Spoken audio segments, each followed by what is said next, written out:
Hey guys, Parfax here, and today we're bringing you a Quinfall video. All right, let's get started.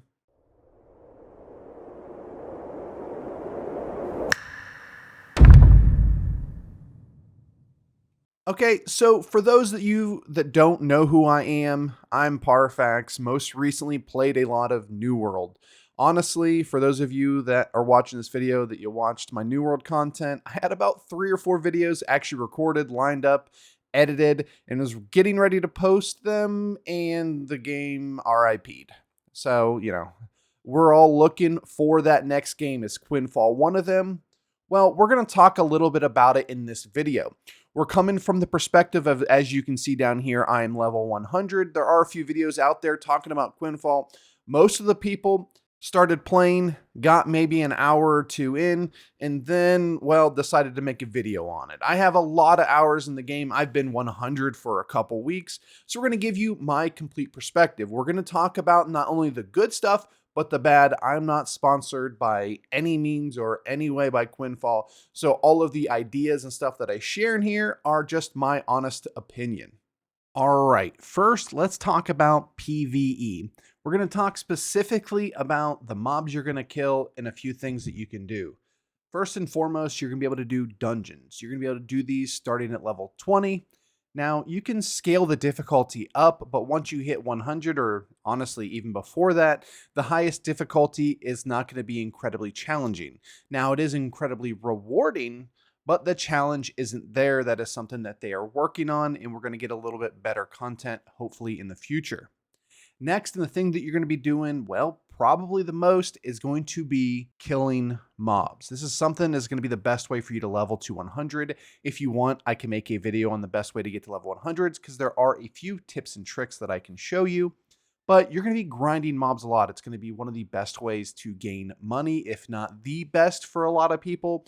Dungeons money per hour, if you sell everything, is going to be a little bit more, especially with a few changes coming in the future. But it is going to be something you are going to have to do. If you are not the BDO style where you can grind mobs all the time, it might not be for you. You don't necessarily have to, but to get to level 100, for sure, you're going to have to do that. If you can find other ways to make money, which there are plenty, you will be able to get the gear and stuff that you need, but you're still going to have to probably grind mobs and do dungeons or one of the two. The next thing that you can do will be world bosses. They actually made a change to make the world bosses spawn in prime time more. You can do things like Kraken if you have a boat, Titan Seal, Aeroforge, Drakenarch, Doomcaller, so on and so forth. If you go hit tab, go into the menu there, you'll see a world boss tab. You can click on it. It'll show you each boss and when they spawn. Keep in mind that when they spawn, that is going to be for the channel that you're currently on. This is going to be a little bit of a recurring theme in the game. Each channel has a little bit different things that you can do. Next, let's talk a little bit about life skills. As you can see here, I have an entire farm planted of crops. You can go to every town, go up to one of these farm plots for sale, buy them, and then plant them. It is a good way to make money. It is a little bit tedious to do, but you can do this in every town and do a lot of farming. If you want to be just a farmer in this game, you can be just a farmer. We'll show you the rest of the life skills. I don't have any to actually pull up at the moment, but there's a possibility that if you're a life skiller, this is going to be your favorite part of the game. We have your normal wood cutting, mining, harvesting, fishing, and hunting. You can AFK fish or go out on your boat or just fish regularly. There's a little mini game for it. Hunting is going to be essentially your skinning. Then we have for processing all of your materials, we can then process. For crafting, you have a lot of the normals. We have cooking, alchemy, blacksmith, tailor, carpentry, engineering, and jewel crafting. These are a very big grind to actually level up. But once you do level them up, they can be extremely profitable. Even going as far as when you upgrade your gear, giving you a better chance to actually upkeep them. Then you can see here we have husbandry, which is where I can, instead of plants, I can actually plant animals, and then I can get the ingredients or the material off of those animals and then eventually butcher them. You have farming, which we have the plots right there, beekeeping as well. And then one of my favorite things, which would be the caravan thief, sea merchant, and pirate. There are, I believe, going to be a few changes coming to this in the future, but caravans are kind of exactly what it seems. Get in a caravan, go from one place to another. It's actually a great way to make passive income. I actually have specific characters that do that, not this character. I did it a couple times. Caravan thief is exactly what you think it is. Take a very long time to level up, but there's some really big benefits to leveling these up. So if we click here on blacksmith, and I mentioned it before, you get down here at 85 and 8% crafting speed, which is cool, but 10% item enhancement or enchantment chance. And then same thing with the talisman and power stones. And then same thing down here, you get an additional 10%, which these are very, very good. You do have houses in the game. You have altars and houses, which are different. We'll maybe go over those in a separate video because it can be a long period of time to actually talk about it.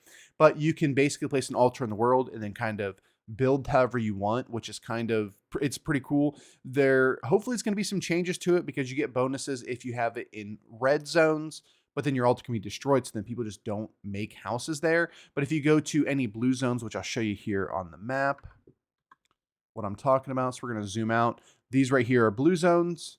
And then you have like, these are red zones. You get bonuses if you have your altar in these areas. You can see here, these are people's altars. Purple means it's a clan altar.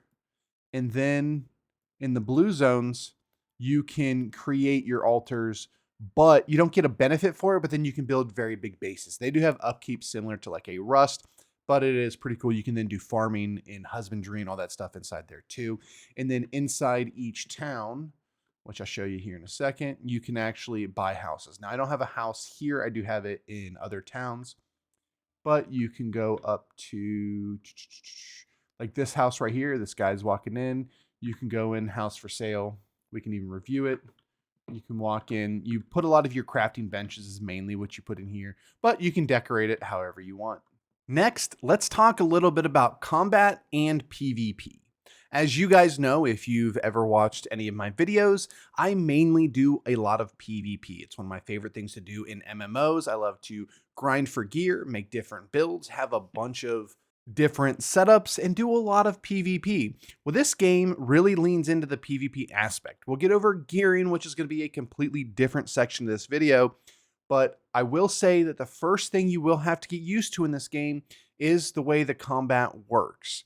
Your movement isn't as smooth as other games. Once you get in there, you play it for a little bit, you do get used to it. The mount's turning radius does take a little bit to actually get used to, but once you do get used to it, it's actually pretty good. Or I should say pretty usable. The mounts really turn very wide. You can't strafe back and forth with your mount, which is kind of weird. And the first time you start playing, the movement does feel a little clunky. Once you get used to it, it can be a lot of fun. One of my favorite weapons in the game is Red Spear. I originally liked it a lot for PvE, and I'll put a video out about that here in the future. But PvP-wise, it's actually a lot of fun as well. So PvP-wise, what can you do? Well, you can mainly do arenas every hour. We are getting 3v3s and 5v5s as well. There's Zenith Conquest, which I could have put in the PvE section as well. It's kind of a world boss, but you have, I think it's 3 or 4 different teams. Then you have sometimes where it is PvP enabled as well. So when you go in there, it's whoever does the most damage to the boss gets the most rewards. And then you have PvP aspects as well. So you can kind of go in there and you can have a bunch of PvP going on while you're trying to PvE. You need to damage the boss, and you got to decide whether you want to damage the boss or damage the players. It's pretty fun when it's actually PvP enabled. It can get to be a little bit of a cluster, for a lack of a better terms, when you have a bunch of like 60s in there and you're doing a ton of damage when you're level 100 with okay gear. But it can be a lot of fun, and it's something that I think more games should really lean into. Now, outside of that and the arenas, you have things like Clan Wars and Olympiad Wars. Every week, there's one of the two.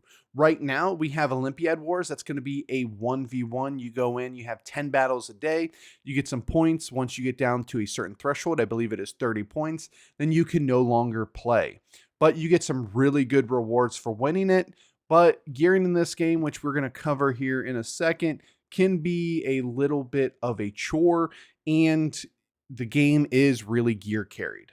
If it's not Olympiad week, you have clan wars. So if you have a clan or guilds in other games, you can sign up and then you get to, well, battle 20v20. Now, they do put you into brackets. Everybody will basically start kind of on the same foot, and then you will start battling. As you win or lose, you'll get into different brackets. Once you get into a bracket, by about the second day, you kind of start fighting the same clans over and over again. I know some people don't particularly like that system, but clans like mine, who are currently in first, they would do way too much damage and really hinder lower clans if we went against them. So it's a good thing that they put people in brackets, because there's some people going in with not even full level 100s. And with the gear disparity, you'll just get one shot over and over again. Having said that, after about the first day, once you get established into your brackets, it does get to be a lot more fun for just about everybody. They are a lot. I believe it's 5 per day for that week. Can be a lot, but it is a ton of fun and honestly one of the best things in the game.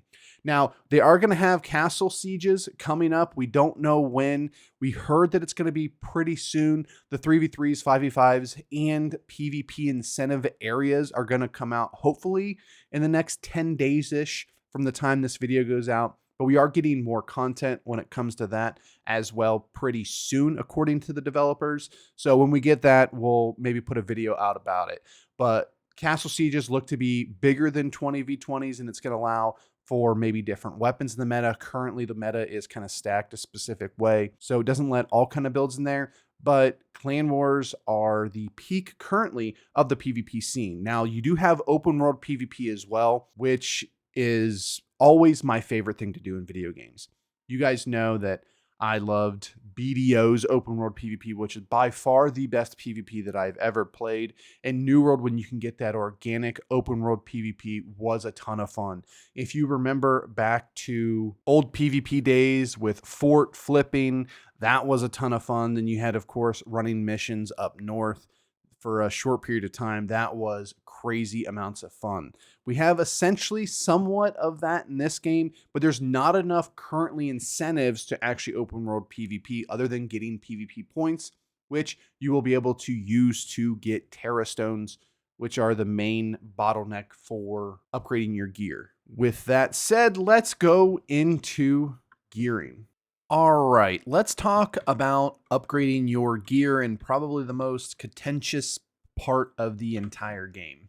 So first and foremost, it's a BDO-esque style system where you have to plus up your gear. The difference here is you're going to plus it up, and if the gear fails at all, it breaks.